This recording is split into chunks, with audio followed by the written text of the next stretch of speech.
Hello friends, good evening. You are most welcome to my YouTube channel, The OK English. If you visit first, please subscribe the channel. If you like video, please like, share and comment. मेरे प्यारे मित्रों, TGT, PGT, LT grade aspirants के लिए grade session है William Wordsworth 20 most important MCQs part 9। आप भी answer करिए comment में और अपने आप को चेक करिए कि कितना सही कर पा रहे हैं।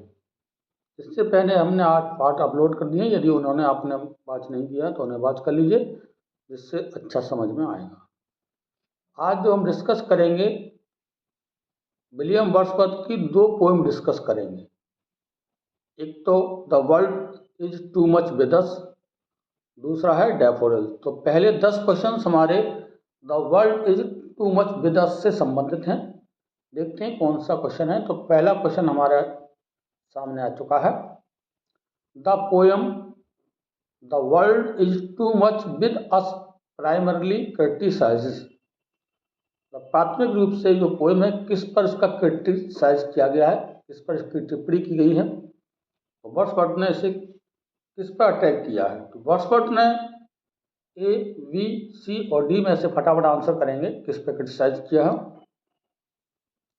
तो growing obsession with money, getting and spending, इन सब चीज़ों को देखते हुए तो किस प्रकार से इंडस्ट्रियल सोसाइटी डिस्कनेक्ट हो चुकी है ह्यूमन्स फ्रॉम नेचर। ये दिखाया गया है कि किस तरह से लोग गेटिंग एंड स्पेंडिंग में, एक मैटेरियलिस्टिक संसार में किस तरह से प्रकृति से विमुख हो चुके हैं। तो इसमें जो है इंडस्ट्रियल मैटेरियलिज्म की बात की गई है, उस पर क्रिटिसाइज किया गया है। ऑप्शन इसका बी करेक्ट आंसर होगा, इंडस्ट्रियल मैटेरियलिज्म। जो हमारे औद्योगिकवादी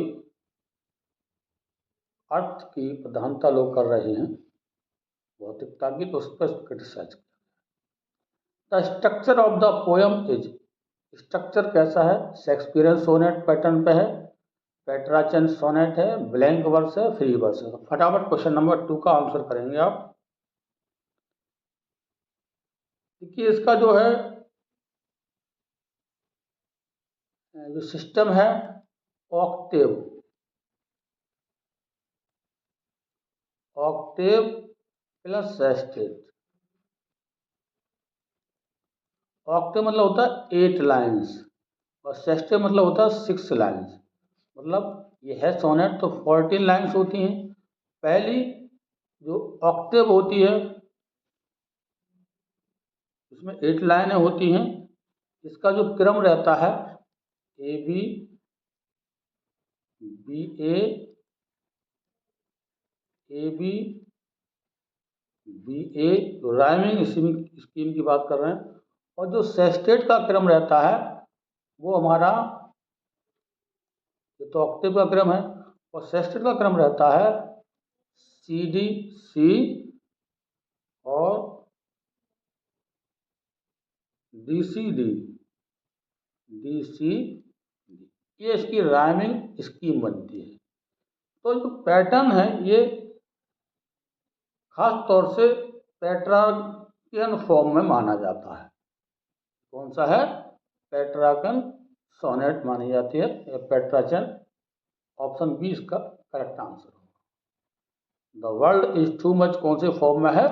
पेट्रार्कन सोनेट या पेट्रार्कियन सोनेट। ऑक्टेव और सेस्टेट्स में 2 पार्ट में विभाजित। नेक्स्ट है getting and spending be lay waste our power suggest. Getting and spending be lay waste our powers, मतलब हम अपने पावर्स को बेवजह व्यर्थ ही गंवा रहे हैं। ये किस चीज़ को सजेस्ट करती है? ए, बी, सी और डी में से फटाफट आप आंसर करेंगे। इसमें दर्शाया गया है कि जो ह्यूमन मानव है क्या करते हैं? वेस्ट करते हैं अपनी जो इंटरनल पावर है या स्पिरिचुअल पावर है केवल किस पर? मैटेरियल गेन्स या दुनियादारी की जो है, कहना चाहिए मैटेरियल्स गेन्स में अपनी क्या करते हैं? ये वेस्ट करते हैं। तो इसको सजेस्ट किया गया है लॉस ऑफ स्पिरिचुअल ट्रुथ, मतलब क्या करते हैं, जो वास्तविक आध्यात्मिक शक्ति है उसको क्या कर देते हैं, लॉस कर देते हैं, दुनियादारी के चक्कर में पड़ के, ये कवि ने दर्शाया। लॉस ऑफ स्पिरिचुअल स्ट्रेंथ, मतलब इसमें जो हम गेटिंग स्पेंडिंग में, पाने में, खर्च करने में, क्या करें, इसमें जीवन व्यतीत करते हैं, इसका मतलब है कि लॉस ऑफ स्पिरिचुअल स्ट्रेंथ हम कर रहे हैं। ऑप्शन बी इसका राइट आंसर।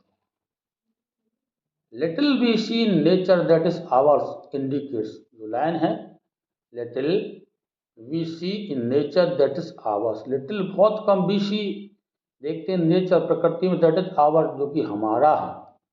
और वास्तव में अगर देखा जाए ए बी सी और डी में से किसको इंडिकेट करता है, तो क्वेश्चन नंबर 4 का फटाफट आंसर करेंगे। मानव जो जाति है ये अधिक नहीं सोच पाती है, अधिक इसे महसूस नहीं हो पाता है, खास तौर से प्रकृति से जुड़ा रखना। तो इसका जो है अलगाव रहता है प्रकृति से, क्या रहता है, अलगाव रहता है। Little we see in nature that is our, वास्तव में जो प्रकृति है वो हमारी है, उसको हम बहुत छोटा आंकते हैं, मतलब उसकी तरफ बहुत कम जाते हैं। तो ऑप्शन 20 का राइट जवाब होगा एलिनेशन फ्रॉम नेचर, मतलब प्रकृति से अलगाव रखना या उससे दूरी बनाए रखना, जबकि जो वास्तव में चीज़ है वो प्रकृति है, हम केवल गेटिंग स्पेंडिंग में अपना समय व्यतीत करते हैं। ऑप्शन 20 का राइट आंसर इसको इंडिकेट करता है। क्वेश्चन नंबर 5 है the tune of the poem is best described as, मतलब पोएम की टून है, जो आवाज़ है वो किस तरह से है, किस तरह से डिस्क्राइब किया गया है इसके लिए। तो वर्ड्सवर्थ ने लेमेंट किया है, पछतावा किया है और क्रिटिसाइज किया है समाज के डायरेक्शन को। तो उन्होंने क्रिटिकल एंड रिग्रेटफुल फॉर्म अपनाते हुए इसको लिखा है। तो क्रिटिकल एंड रिग्रेटफुल इसमें सबसे अधिक इस पोएम को दर्शाया गया, डिस्क्राइब किया। ऑप्शन सी इसका राइट आंसर है। उसकी टून है क्रिटिकल सेंस में है और पश्चाताप भी शो किया है। Why does the poet prefer to be a pagan, मतलब इसमें कभी पैगन होने के लिए क्यों प्रिफर करता है। पैगनिज्म इस चीज़ का सिंबल करता है कि डीप नेचुरल कनेक्शन, मतलब पैगनिज्म का मतलब कह सकते हैं deep natural connection.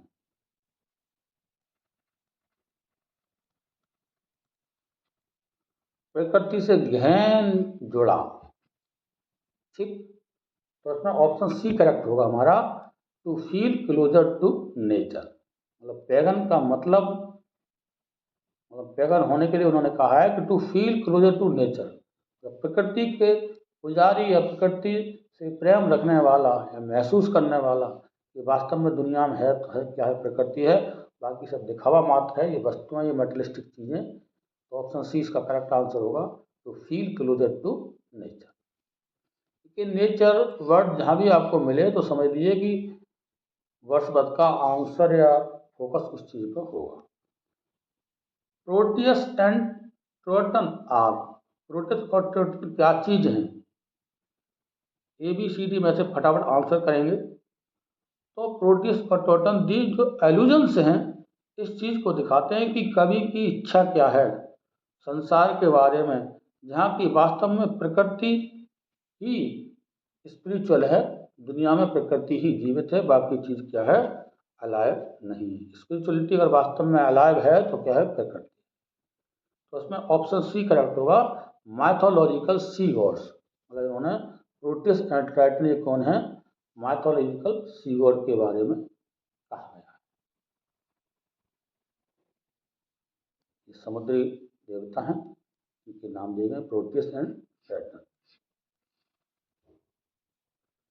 We are out of tune means, हम आउट ऑफ ट्यून हैं, इसका मतलब क्या है। इसका मतलब है कि मानव जो है हारमोनी से बहुत दूर है, नेचुरल रिदम से बहुत दूर है, उसके अंदर सामंजस्य नहीं है। Lake of harmony with nature, option 20 का करेक्ट आंसर होगा। उसके अंदर हारमोनी की, सामंजस्य की, नेचर के प्रति क्या है, आउट ऑफ ट्यून हो चुकी है। ऑप्शन 20 का correct answer. The volta turn in the poem occurs when, question number 9 का आंसर करेंगे। वोल्टा टर्न, तो जो पेटार्कियन सोनेट होती है इसमें जो टर्न होता है ऑक्टेव से मतलब शिफ्ट होता है desire for pagan vision. Octave में पैगन का विजन प्रकृति का पुजारी है तो उससे जो है टर्न हो जाता है। तो ऑप्शन सी इसका करेक्ट आंसर होगा, the poet wishes to be a pagan. यहाँ से उसके विचार जो चेंज, ऑक्टेव में कुछ और बातें हैं, फिर सेक्स स्टेट में उसको जो इच्छा करता है कि वो इससे अच्छा कि दुनिया में पैगन का रूप धारण करे, प्रकृति का पुजारी बने, प्रकृति से लगाव बने। ऑप्शन सी इसका correct. The central idea of the poem is, poem का मुख्य बिंदु क्या है, मुख्य सार क्या है? ए बी सी डी में से फटाफट आंसर करेंगे।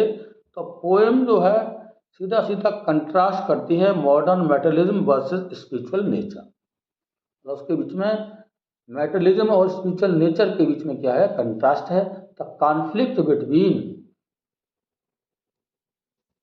दोबारा से मार्क कर देते हैं, कॉन्फ्लिक्ट मतलब द्वंद्व होना या विरोध होना, बिटवीन मेटलिज्म एंड नेचर। इस पोएम में नेचर और मेटलिज्म भौतिकवादता का एक दूसरे के प्रति इसमें टकराव दिखाया गया। अब इसमें जो है डैफोडिल से क्वेश्चन शुरू हो जाते हैं। The poet compares himself to be a cloud to show, मतलब कभी पोएम में अपने आप को उसने क्लाउड से कंपेयर किया है, क्या दिखाना चाहते हैं? ए बी सी डी में से आंसर करेंगे। तो कभी जैसे क्लाउड्स होते हैं क्या करते हैं, लॉनली वांडरिंग एंड वांडरिंग, मतलब क्लाउड्स उड़ते हैं, उन पर कोई जोर नहीं है, तो फ्रीडम और लॉनलीनेस शो करने के लिए उन्होंने अपने आप को क्लाउड से कंपेयर किया है। फ्रीडम एंड लॉनलीनेस, स्वतंत्र और एकांत मस्त जीवन जीने का उन्होंने भाव प्रकट किया है। A host of golden daffodils suggest, क्या मतलब है इसको, क्या सजेस्ट करता है host of golden daffodils? A B C D में से फटाफट क्वेश्चन नंबर 12 का आंसर करेंगे आप। होस्ट यहाँ पर जो एक बड़ा एनर्जेटिक गैदरिंग, जैसे मान लीजिए एक आर्मी है या कोई फेस्टिवल है, उसका सेंस दिया गया है, मतलब ह्यूज, बड़ा, ह्यूज, एनर्जेटिक है, क्या है, gathering.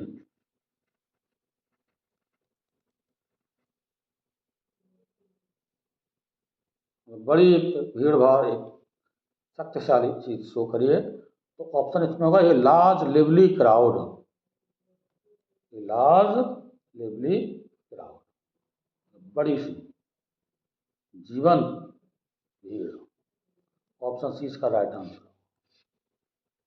Y are the daffodils personified at dancing, मतलब डैफोडिल्स के लिए किस प्रकार से पर्सोनिफाई किया गया डांसिंग करते हुए, मतलब मानवीकरण बनाया गया उनका। ए बी सी डी में फटाफट आंसर करेंगे। तो उनके लिए जैसे आदमी पर्सोनिफिकेशन या मानवीकरण शो किया गया है, जोड़ा गया है कि लाइफ और आनंद जीवन में कौन ले सकता है, लाइफ में मनुष्य ले सकता है, और वास्तव में प्रकृति इमोशनली जो है उससे एंगेजिंग होती है। तो उसी तरह से डैफोडिल जो हिलते हैं और जैसे डांस करते हैं तो उन्हें जीवन दिखाया गया है।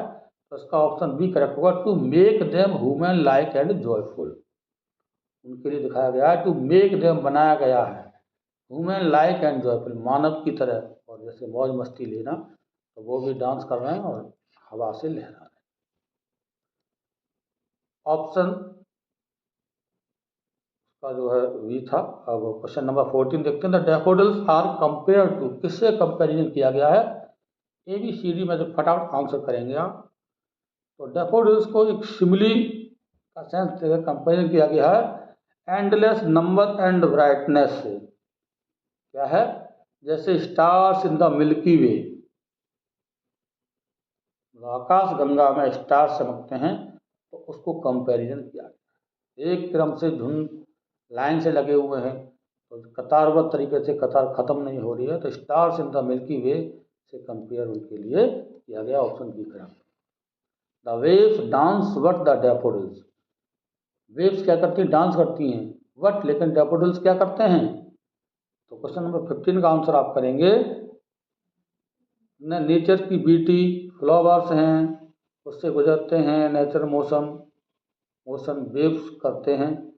तो out to do the waves enjoy, वो क्या करते हैं, झूम करते हैं, वेव्स में जॉय लेते हैं, जैसे वेव्स जो है डांस करते हैं वो भी जो है एंजॉय करते हैं। ऑप्शन सी इसका correct answer. A poet could not but be gay means, केवल कुछ कभी कुछ नहीं कर सकता, केवल क्या कर सकता है, प्रसन्न हो सकता है ये देख करके। मीन्स मतलब क्या है, क्वेश्चन नंबर 16 का आंसर करेंगे। तो गे का मतलब होता है खुशी, जॉयफुल मूड। यहाँ पर नेचर की जो है इमोशनल इम्पैक्ट शो किया गया है, तो क्या कर सकता है, गे का मतलब हैप्पी। कुछ नहीं कर सकता, प्रकृति देख करके मन को प्रसन्न कर सकता है, हैप्पी कर सकता है। ठीक। 17 का question, inward eye refers to, आंतरिक आंख किस चीज को रेफर करती है, ए बी सी डी में से आप आंसर करेंगे। इनवर्ड मतलब अंदर की, अर्थात दिमागी आई, इसे कह सकते हैं द माइंड्स आई। मीनिंग पूछ लिया जाता है, इसका मतलब इनवर्ड आई, माइंड आई, दिमागी अर्थात जो हमारी है। तो इनवर्ड आई क्या है, एक तरह की मेमोरी, हमारी इमेजिनेशन है, स्ट्रॉन्ग कल्पना कर सकते हैं, ब्यूटीफुल मेमोरीज कर सकते हैं।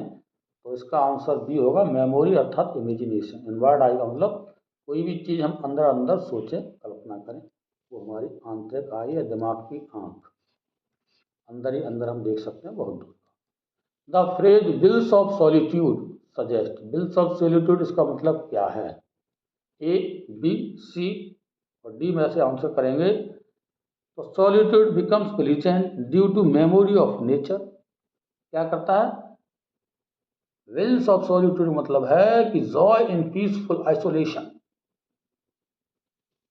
जॉय आनंद लेना इन पीसफुल शांतिपूर्व आइसोलेशन, एकांत में। मतलब आप जॉय कहाँ कर सकते हैं, आइसोलेशन में आनंद ले सकते हैं, वरना दुनिया हो शोर शराबा क्राउड में आप जो है दिमाग को थका सकते हैं। नेचर में जाएंगे तो आपको वास्तव में पीसफुल वातावरण मिलेगा और वहाँ आपको खुशी मिलेगी। क्वेश्चन नंबर 19 देखेंगे my dear, what is the main theme of the poem, कि मेन थीम क्या है, ए बी सी डी में से आंसर करेंगे। तो यहाँ पर कवि बताना चाहता है कि मेमोरी और इमेजिनेशन हमेशा बहुत दूर तक मनुष्य के लिए प्रसन्न कर सकती हैं। जब वो परेशान हो तो नेचर में जाए, प्रकृति का सहारा ले, तो उसकी मेमोरी स्ट्रांग होगी और पुरानी चीज़ों को सोच करके जब प्रसन्न होगा तो memory and nature's healing power, इस चीज़ का इसका मेन थीम प्रकट करता है। ऑप्शन 20 का करेक्ट आंसर होगा। द फाइनल स्टेंजा एम्फेसाइजेस, अंतम स्टेंजा किस चीज पर जोर देता है, memory of daffodils revises joy later showing the power of imagination, क्या करता है कि उसके दिमाग में जो है वो कभी भी रिफ्लेक्ट कर सकता है, रिफ्लेक्शन होता है, इमोशनल रिवाइवल होता है उसका, बार बार जब भी सोता है लेटता है तो उसके दिमाग में मेमोरी आती है और उसको वो चीज़ ताज़ा हो जाती है। तो रिफ्लेक्शन एंड इमोशनल रिवाइवल, पुनर्जीवित हो जाता है। ठीक। कोई भी चीज़ सुंदर होती है, मन को भा जाती है, हम बाद में उसका दृश्य देख सकते हैं इनवर्ड आई से। Thanks for watching the video, लगे रहिए, मेहनत करिए, तब तक के लिए जय हिंद,